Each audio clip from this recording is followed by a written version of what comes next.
Hello YouTube. Today I'm coming at you with a topic that was quite requested and that a lot of people want to hear more about, and I'm of course happy to share my experience with you.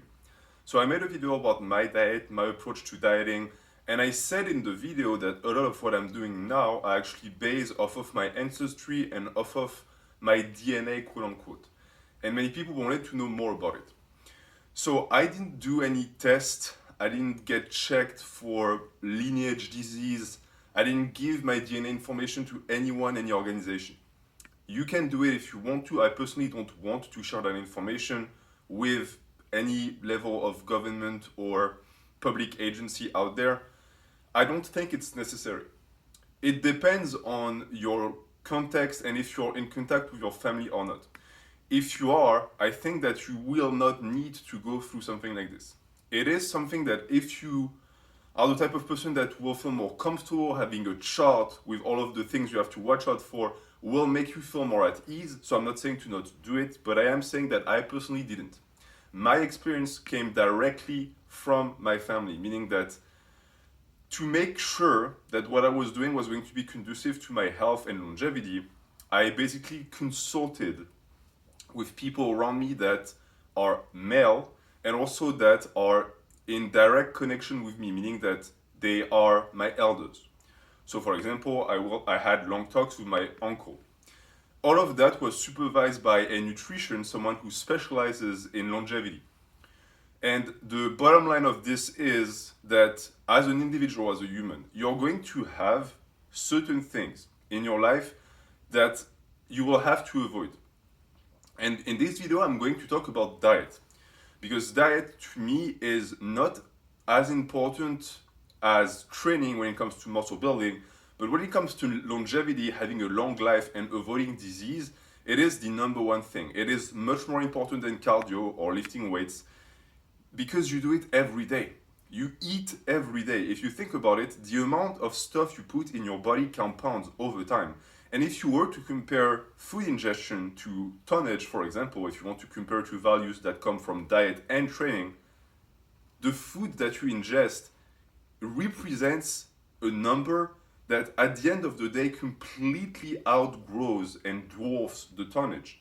And the issue is that we do it mindlessly. When you train, you rarely, I mean, some people do it, but you rarely just do whatever and think, oh, what happens, happens, right? With diet, that's what everyone does. That's what modern society does. We eat things and we don't even know what we're putting in our body. We don't know the consequences. So this to me is going to be something that for people who are going to invest the time and effort into paying attention to can be a game changer.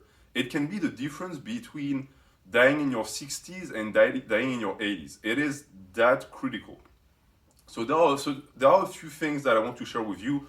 I don't base them off of science, I base them off of my experience because sadly I do come from a family of people who tend to not die of old age. People always die of disease in my family. And those diseases are for the most part caused by diet, or at least they're aggravated by diet. So the way I look at it personally, it's sort of the same as with muscle insertions and what we would call genetic strong points when it comes to bodybuilding. You will have in your life, in your health, in your body, organs who are going to be incredibly strong for no reason. It's just genetics. Down the line, in your lineage, in your family, that organ is just naturally very resistant. It's the reason why you hear people say, I don't understand. Some people smoke and they die when they're 50. Some people smoke and they live 100 years. Yes, it might be because their lungs are incredibly resistant for some reason, or their lungs are going to regenerate much better than the average person. Does it mean that the practice of smoking is good? No, they're just an anomaly. You, for the most part, are going to have that as well. But the thing is, if you are paying attention to your health, that really doesn't matter because it only does matter if you are being toxic towards your own body because it could save you potentially. But if you're not, what you really want to pay attention to is the opposite. It's the organs that are going to be weak for the same reason that it's going to be purely genetic. And usually it runs in the family, right? You'll hear that all the time. People who get cancer in the family, usually it's the cancer of the same organ throughout the family, throughout the lineage. And the explanation is that it's that for some reason that organ is just much more weak than the rest of the body. And this is the organ you want to protect because this is the one that's going to fail you first. And the issue with the body is that once a vital organ is compromised, even if the rest of the body is doing amazing, you're still going to die. So this is what you're going to focus on. And as I said before, we are going to talk about diet here because your diet has an impact on your entire body. And there are certain things you're going to have to pay attention to. So for example, for me, for my example, I need to pay attention to dairy, especially in liquid forms. So everything that is milk or yogurt, I need to stay away from. I need to pay attention to fatty fish. I need to pay attention to red meat. Those are the biggest culprits. Those are the things that are actively toxic. I can still consume them, but I need to consume them in very small quantities. On the flip side, you are going to have foods that are going to be extremely beneficial for my health. For example, tomatoes, onions, garlic, all of these, red wine in small quantities, all of these have been proven to help the condition that runs in my family. And I'm being a little bit mysterious here. There's no real reason I can just come out and say it. So for me, the big bad meanie, the thing that I need to pay attention to is going to be related to colon and prostate because these are the things that kill every single male in my family. And I am next in line, basically. So it's going to be a game of pushing that back as much as possible. You will find that depending on your genetic environment, you might not have to worry too much about it. If you come from a family where most people die of old age, there's very little case of cancer or just infectious disease, you, for the most part, will be fine. It still doesn't mean that you can just do whatever with your diet. You need to pay attention to what you eat, but you'll be fine. If you're not, if you're like me and you are surrounded by people who die early, and by early I mean in their 50s, 60s, and 70s, of a disease, and that the disease is repeated throughout the family and echoes throughout the members, it might also be coming for you. You might also be predisposed. So if that's the case, you need to watch out for it. And I'm going to tell you right now that I don't want to scare you with this video. I know it's stressful to think, oh, I have this ticking time bomb in me and it's just going to blow off and there's nothing I can do. The beautiful thing is the earlier you realize it's there, the faster you can take care of it. And keep in mind also that our ancestors, quote unquote, or our fathers or grandfathers, they didn't know any of that. What I'm sharing here was completely unknown to them. So we're the first generation that are going to have this data and this information to work with. And keep in mind also that even if they had known about it, it's sort of a cultural thing, but most people tend to try and ignore those things. As long as the thing has not manifested, they just, they play possum. They put their hand in the sand and they think, okay, if I ignore it, it's not gonna happen. It is gonna happen, okay? But the beauty about it is the earlier you take it, the more prevention you can do. You have men in their 40s and 50s who have heart disease or who have pre-existing conditions that are going to turn into cancer, and they catch it late and they still fight it and they still gain 10 years of life. So imagine if you catch your condition in your 20s and 30s, you might create a world where this disease will not get your head. You will manage to die of old age. To me, that's the dream. So what you're gonna do is this. You're gonna investigate. Don't be afraid, okay? Ask around. Ask your family.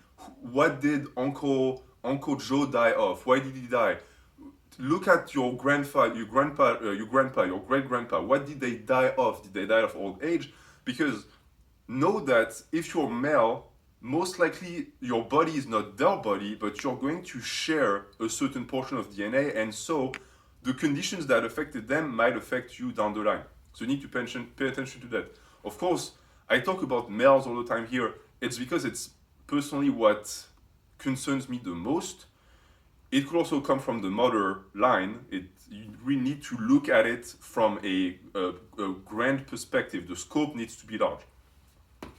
And after that, once you've researched enough and you know the diseases you have to pay attention to, what you can do is, if someone in your family has already done the work and that they went to a nutritionist, they can share the information with you. That's what happened to me. Because basically people are dying left and right. And so a person in my family actually went and got tested and everything, and they got a lot of information, dietary information, that they shared with me and the other male members of the family to prevent us from dying an early death, which is very nice of them. So if that has been done, you just collect the information. If it hasn't been done, you do your homework. You don't even need to go see a nutritionist in reality. You can just Google it. Be careful when you Google it, look at credible sources. But once you Google it, you will find that for every condition, there are aggravating food groups, there are aggravating activities, quote unquote, and there are things that are going to make it better. And you'll find that across the board, things that make it better tend to be vegetables. It tend to be vegetables. It's very rare that someone has a condition that red meat is going to make any better. And the things that make it worse also tend to be the things that are usually pointed when it comes to being bad for your health. So eggs, red meat, etc. You'll see that and you might think, well, I'm just going to go vegan. No, this is not what this means. It means that out of all of the foods that are demonized, some of them you have to avoid, and the vast majority you have to pay attention to them. You have to not eat them too much. There's nothing wrong with animal products. There's something wrong with animal products if you consume them in like a gluten, basically. They shouldn't represent the majority of your calories, or at least of your volume, of your food volume. If you eat more animal products than vegetables, you're going to have issues very early on in your life. So that to me is what I would say to you. It's the advice I'm going to extend. What I do, my diet, is not necessarily going to work for you because you might not have the same issues that are lurking in the shadows and that might eventually get triggered within your body. So you'll have to do your research, okay? It doesn't mean that the foods that I don't eat are bad. It means that they're bad for me. But that knowledge is going to be critical because you'll quickly find that in terms of diet, managing to get a balance of proteins, fats, and carbs is easy. Honestly, it's not hard. Unless you have an eating disorder or you're massively overweight or underweight, the balance is easy to maintain. What's not necessarily super easy is filling out these macronutrients with foods that agree with you. And I'm going to also mention something that a lot of people don't consider. In the group of foods that agree with you and foods that don't agree with you, there are different categories, meaning that foods that don't agree with you could be foods that make you feel bad. If you're lactose intolerant, then milk immediately makes you feel bad. It's a food that don't agree with you. But all foods will not give you such clear indications. I say that why? I say that because there's already a lot of people who eat foods that make them sick and they keep eating it. That's idiotic. If your body is pushed to the limit and has to make you sick to make you realize that the food is not good for you and you keep eating it, you deserve the disease you're gonna get. The body is trying its best to tell you, hey, bud, this is not gonna work. And for people who take lactose tolerant pills before they eat cheese, this is not making your body feel better about the lactose. You're tricking it. Stop doing that. There's so many foods in the world. Give up on the ones your body don't like. It's trying to tell you something. So that's one thing. But in this group, there are also foods that make you feel perfectly fine. Because for me, milk never hurt me. I've been drinking milk for years. It never made me feel bad. I never got diarrhea from it. I never got skin problems for it. I was fine. The only symptom of milk that I hadn't realized at the time was it was making me retain water and it was making me retain fat in weird areas. But because I've always drank milk, I never realized it was the milk doing that to me. But these signs were clear indications from my body that the milk wasn't agreeing with me. Same for the red meat. I used to eat way too much red meat. My body was showing me signs, but because the signs were not negative, it wasn't hurting me, I was ignoring them. So you have, and I'm talking to you right now, looking at you, you have things in your life you're eating right now that you think, oh, it's fine, my body digests, it's fine, I'm okay. You are not. Look at the signs. I can tell you that there are signs you're ignoring right now that will show you that what you're doing is not right. So that's for the foods that don't agree with you. These need to be cut down completely if you can, or eaten in really, really small amounts. On the other side, you have foods that agree with you. And these, there's not much to say about them. Either you're going to eat them and feel great, feel like, it's just digest and it's perfectly fine, you have no issues digesting it. Or it will be just like the ones that don't agree with you. You won't have clear signs, at least they won't be in your face, but they will slowly make you feel better. And these would be beneficial foods. There are foods that are not just neutral, okay? Some foods are plain negative, some foods are neutral. Some actually make you feel better over time. And these are the ones you're going to focus on because these are the ones you're going to stuff your face with. For me, it's tomatoes, onion, garlic every day. Those things enter my body every day. I make sure of it. And the difference in feeling, the difference in even my body was night and day. The body composition change blew my mind. So you need to really pay attention to that. And for you, those things could be a wide area of things. It could be gluten, it could be dairy, it could be certain animal products, it could even be some vegetables. Some people, so the vegetables hurt our gastrointestinal system. You have to open your eyes. You have to detach yourself emotionally from certain foods. Yes, you have certain foods that they taste good, okay? But they don't do you good. Okay, they taste good now, but when you're going to get a disease that's going to bring you to the grave when you're 60, I don't think that you're going to not regret all of the things that you put in your mouth that led to that. I also want you to not let that feed into a source of anxiety. You are in control of your diet. You are in control of what it does to your body. But the only thing to prepare for the things that could potentially make us sick in the future is information, awareness, and action. Once you've put that into action, you've prepared your plan, and then you modify your diet, you're going to be golden. Does it need to happen in 2 days? No, it'll take a long time. I'm personally still on my journey. I'm still finding out foods that I like, foods that I don't like, and work for me. It's an experience. It's something that is with you forever. But the good thing is that you will never go back on it. Meaning that, yeah, you might eventually something happens to you and you lose your training, you lose your muscles. Fine, but your health, your diet will stay with you forever. Your good actions and choices will stay with you forever.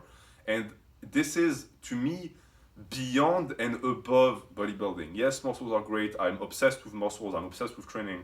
But what is the point of being muscular if you die in your 50s? There's no point. So I'm going to leave you with that. Any questions you might have about the topic, things that you think I didn't go in enough details, let me know. And I would greatly advise every one of you to actually do the same process I did to research, because it is going to be potentially one of the best things you've ever done in your life. Thank you for watching. Have a good day.